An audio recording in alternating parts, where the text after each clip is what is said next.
If you've been on the internet for an extensive period of time, you have seen images like this, and the emotions that arise from the presence of this media often leave the viewer feeling a state of euphoria or nostalgia.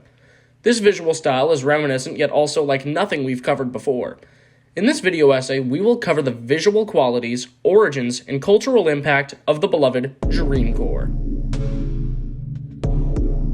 Dreamcore is a surrealist aesthetic commonly utilized in association with dreams, daydreams, and nightmares, portrayed through forms of media such as videos, imagery, and music. Dreamcore provokes the feeling of nostalgia, uneasiness, confusion, and vague familiarity, almost like you've been in that place before. There are numerous origins that pioneered the start of Dreamcore, such as known titles You May Nikki and LSD Dream Emulator. However, most were completely different from the finished product. In 2012, YouTube account Glass Beetles uploaded videos reminiscent of Dreamcore's motifs, including cryptic writings in liminal spaces. They were created by Seal Toast, who was commonly active on X.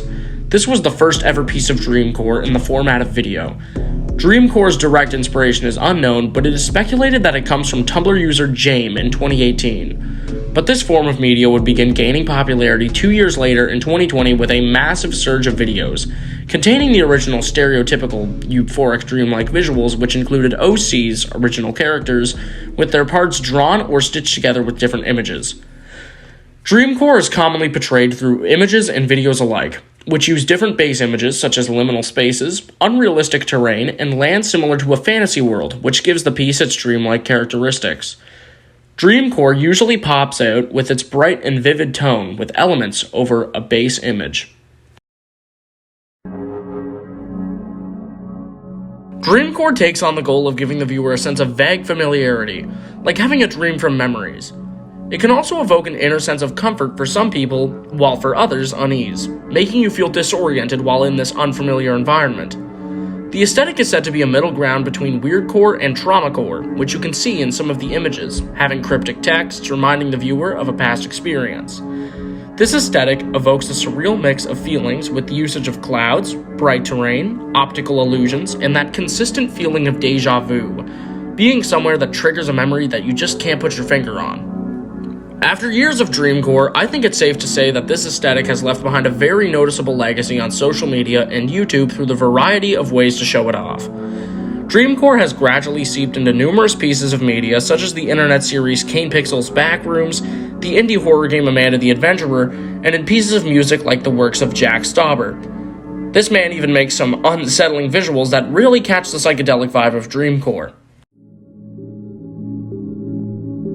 I personally see Dreamcore as a reflection of one's mental state turned into a form of art. Art is meant to disturb the comforted and comfort the disturbed, and that's why I think there's such a varied reaction to the media surrounding it. Very much like many other people, Dreamcore and the general art of the euphoric dreamscapes has piqued my interest for many years, ever since I discovered the concept of the Backrooms in 2022. The idea of there existing this dreamscape where it's unsettlingly empty yet almost comforting at the same time is so incredible in my opinion. Dreamcore is one of those things where it's a personal necessity to check out once in a while, as my imagination runs wild with ideas when I look at the stunning yet empty visuals before me. I simply love it so much.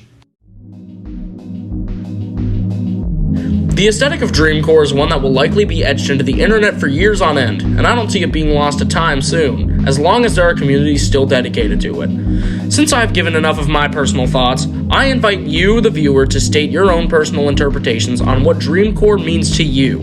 And as usual, Cameron sitcom courtesy, I would like to thank you for listening to me yap for so long. I hope you enjoyed the video, and I promise this will be my last video essay regarding aesthetics and stuff, as I venture into different topics. Have a wonderful rest of your day, viewer.